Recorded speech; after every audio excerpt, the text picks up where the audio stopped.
Welcome to the Rap Soul Podcast, where we dive deep into the world of music that moves our hearts and gets our feet tapping. This is the intersection of rap and soul music from the 80s, 90s, and 2000s. We appreciate you for listening. Share this podcast with a friend or family member who loves music as much as you do. The podcast is hosted by 12 Kyle.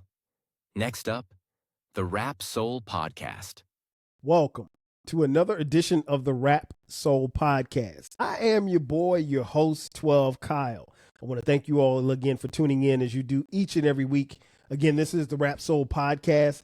This is the intersection where we have musical discussions about artists and music from the 80s, the 90s, and the 2000s when it comes to rap, soul, hip-hop, and R&B. Simply put, this is the best music podcast that you've never heard until right now. So again, I want to thank you all for tuning in as you do each and every week.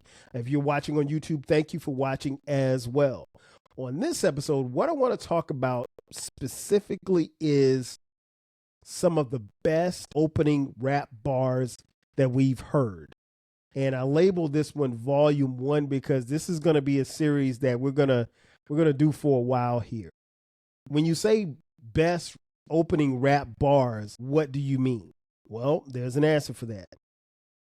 The thing about the opening bar of a rap song, what you want that rap bar to do is to capture the listener. You know, music now obviously isn't the same. Hip hop obviously now isn't the same as it was when a young 12 Kyle started listening to rap music consistently around 1984. So what I will say about that time is that we just really kind of touched and listened to everything that we could get our hands on. As you know, time moved on and the music became more readily available, we got a little bit more selective about what we listened to.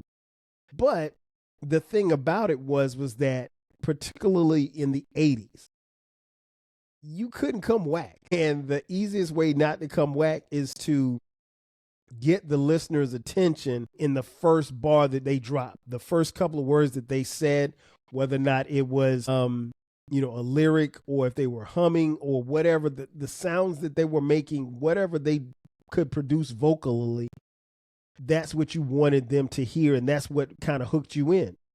Conversely, if you didn't start with a really good opening bar, you had a good chance at losing the listener. And the thing about music, particularly in the 80s and hip hop, and more specifically in the 80s and the 90s, you didn't have a lot of chances, right? So if your music was whack, then there was a good chance that you probably could get dropped from your record label. If you got a record deal, you really had one chance to make something, make a hit. And if it didn't happen, then you may have been shown the door. Conversely, for the listener, it was incumbent upon us to gravitate to the music. Particularly in the early days, we didn't have Google. We didn't have websites like Genius where you could have the lyrics right there in front of you on a computer screen.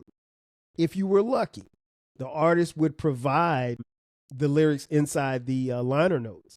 But every artist, depending on their label, depending on who they were, every artist didn't do that. And then especially once we got a little bit further into the mid to late 80s, into the early 90s, when we had a lot of profanity, record labels really wasn't just printing that stuff up because, it'd be cuss words everywhere. So yeah, you never knew. So really the way that you learned songs was to listen. If you didn't have the physical tape or what have you, you'd listen to the music over and over and over again.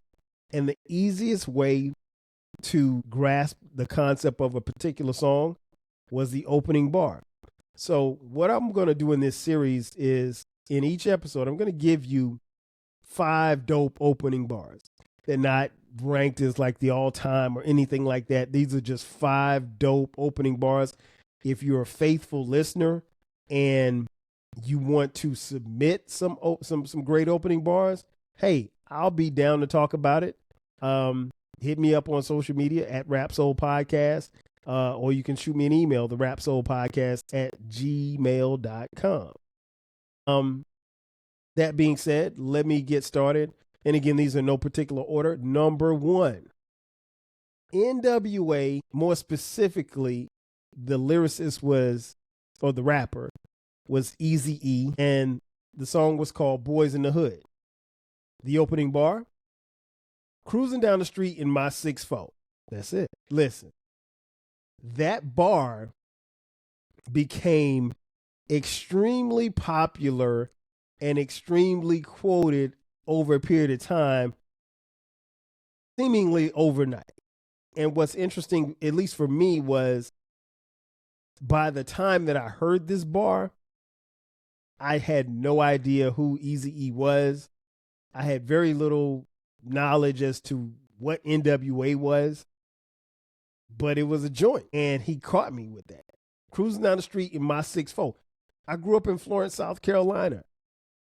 At the time that I heard NWA, I might have been 13, 14 years old. So I don't know what a 6'4" is. I mean, I could use context clues and know that it was a car. But, you know, I didn't know the difference between a Buick and a 6'4" or a Toyota. I wasn't into cars. Unlike most little boys, I wasn't into cars like that. Like, I knew what a car was. But, I mean, like, I couldn't tell you the flyest cars back then. But, yeah.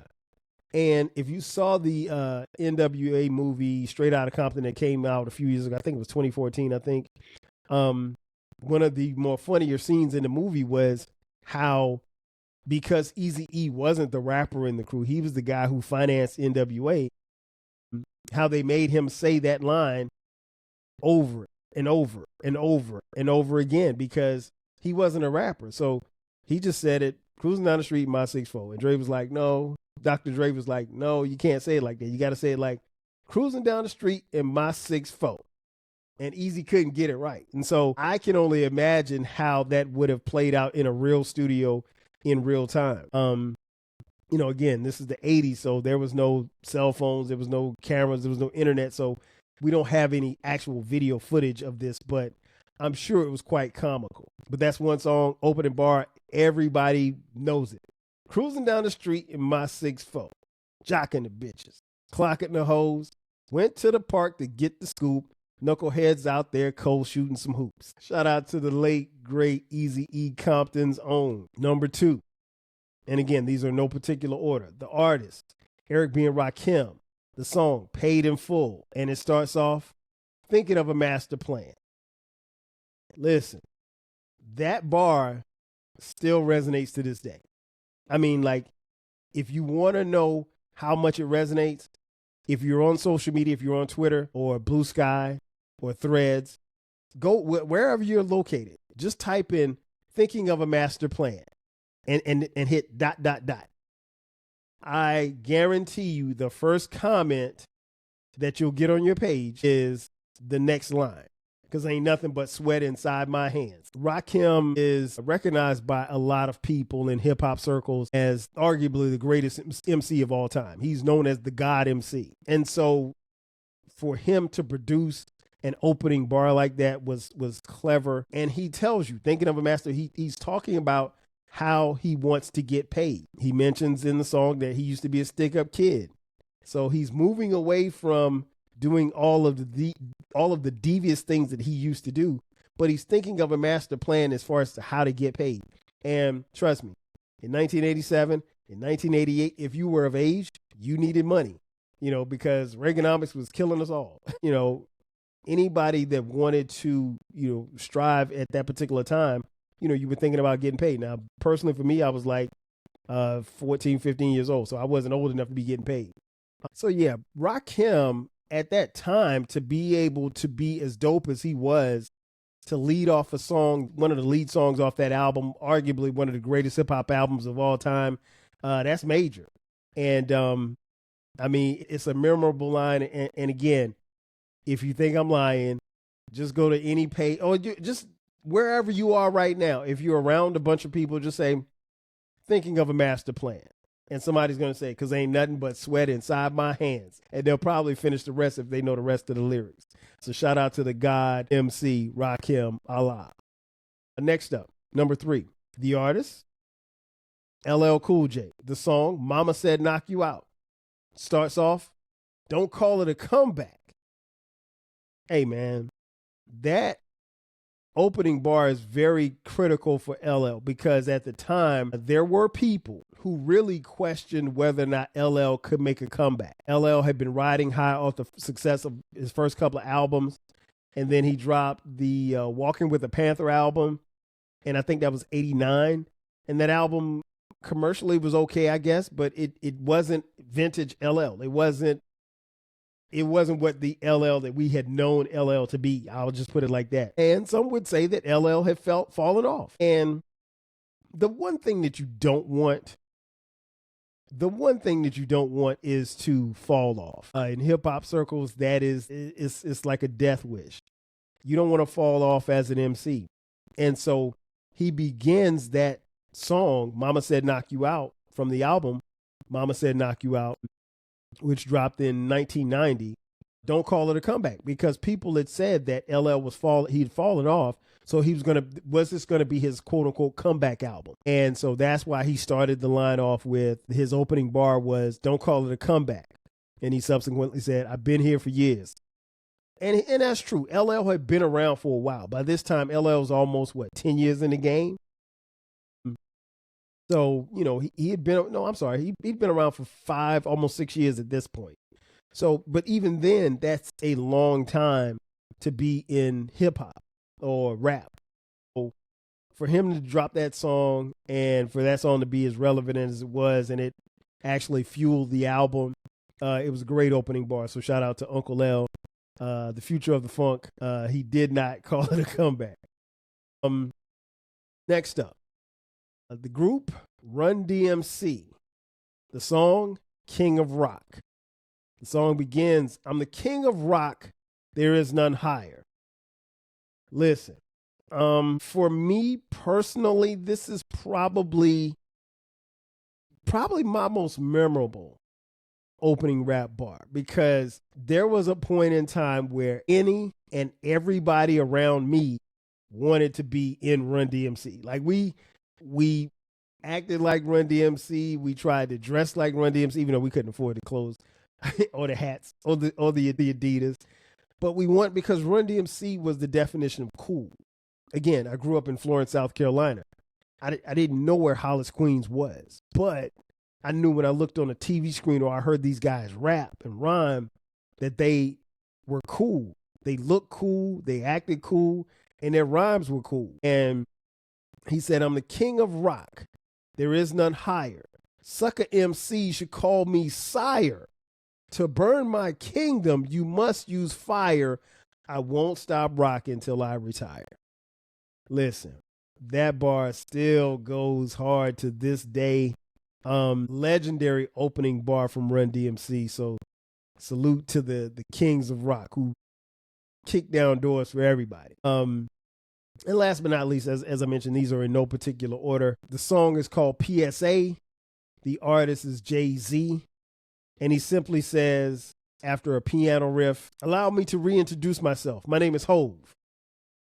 Now, on the surface, it doesn't sound like much. I mean, it sounds like, he could be saying whatever is going to follow this. But at the time, and when you accompany that bar with the music from Just Blaze, listen, this song, I don't really know that you could understand the impact of this song unless you actually heard it somewhere, particularly in a club, because all you're going to hear is doom, doom, doom, doom, doom, doom. You hear those keys, and then you hear Jay-Z's voice piercing through the speakers.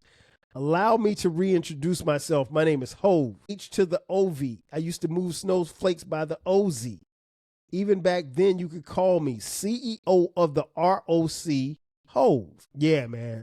I mean, that is a great opening bar. Like I said, if you haven't been in a club and heard that bar, I don't know that it would hit the same just listening to me say it. I mean, I'm sure most of you have heard that bar before, but nonetheless, man, shout out to Jay-Z. Great opening bar. In conclusion, this is what we're going to be doing. We're going to do these from time to time. Again, I actually, for this series, I will open the floor if you have some that you would like to nominate. I'm not going to tell you, I'm not going to tell you that all will be, used, but if you nominate some good ones, I'll use them. But I've got a list of a few for a couple of episodes. I've got at least probably about 5 episodes. No, I think I've probably got like 6 volumes already. So I've got 30 of them. So, and I'm sure if you do decide to submit some, we're probably going to have some duplicates. But yeah, on this, I just want to just feature just some great opening rap bars to some really, really dope songs. And I know you will be pleased and you will be entertained. And that's all we want to do here at the Rap Soul Podcast. Ladies and gentlemen, that's going to do it for me. Thanks again for checking out this edition of the Rap Soul Podcast. Be sure to subscribe to the podcast. We drop new episodes every Monday and every Friday at midnight. We're on YouTube as well. Check us out on YouTube where you can find all of our episodes as well. If you are interested in contributing to the show financially, hit us up on Cash App, $TWELVKYLE.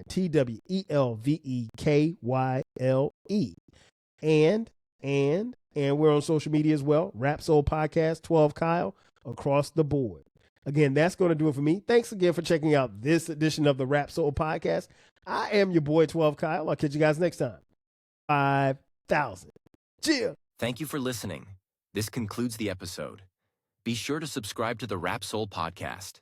You can find the podcast wherever you get your podcasts. Follow the podcast on social media. And feel free to continue this discussion on our Reddit page.